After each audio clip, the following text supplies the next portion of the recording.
Carol knew. Pen scratches across paper. Close up, a trembling hand writes a number slowly, deliberately. $231,000. Carol Whitmore doesn't blink. She circles it once, then twice. She doesn't cry. She doesn't panic. Instead, she flips the page and writes two names. Derek. Sandra. Pause. Breath. Then quietly, almost like a confession to herself, I trusted you. Noon. A number didn't feel right. Not wrong enough to alarm anyone else. But Carol had spent a lifetime reading between the lines, and something didn't read right. So she printed the statement again. And this time, she circled it. That night, she pulled out an old notebook.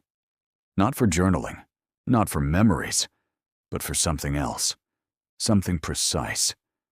Something patient. She started writing things down.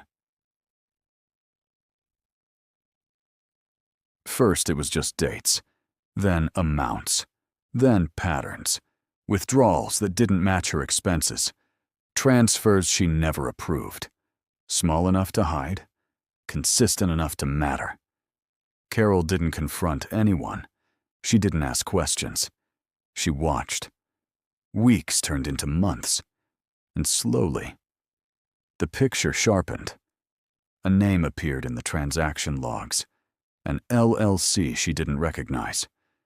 She wrote it down, researched it, and when the registration came up, her pen stopped. Sandra, her daughter-in-law, the business address, a rented mailbox, no website, no real activity, just money. Going in. Carol leaned back in her chair, not shocked, not anymore, just certain. Over time, the number grew. $12,000, $48,000, $103,000, until finally, $231,000. Gone. But Carol didn't break. She built. A binder? Clean. Organized. Methodical. Statements. Screenshots. Dates. Connections. And then, she called an attorney. He flipped through the pages slowly, carefully, then looked up at her and said, "Mrs. Whitmore, this isn't a mistake." Silence. This is a case. Derek called her 2 days later. Casual. Light. Too light. "Hey, Mom, everything okay?"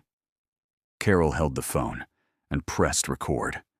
Her voice, calm, measured. "I noticed some transactions I didn't understand." A pause, then excuses, fast, overlapping. Investment opportunity, temporary transfer, miscommunication. Sandra's name came up, then disappeared just as quickly. Carol didn't argue. She didn't accuse. She let him talk, because every word was evidence. Weeks later, the truth wasn't a conversation anymore.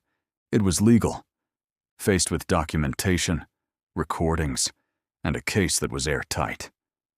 Derek and Sandra agreed to a settlement, restitution, full repayment plan, and eventually, a guilty plea. Climax moment. Carol sat across from her son one last time. No anger, no raised voice. Just clarity. She slid the notebook across the table. The very first page visible. $231,000.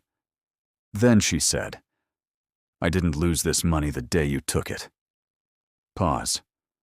"I lost it the day I stopped asking questions." Derek couldn't look at her. And Carol? She simply stood up and walked away. Financial exploitation by family members is more common than most people think. Millions of elderly individuals lose billions every year. Not to strangers, but to people they trust, people they love. Carol got her money back, but not everything was recoverable. Trust, once broken, rarely returns the same. If this story made you think, or reminded you of someone who needs to hear it, share it, because sometimes awareness is the only protection people have left. And if you want more real stories like this, subscribe, because the next one might be closer than you think.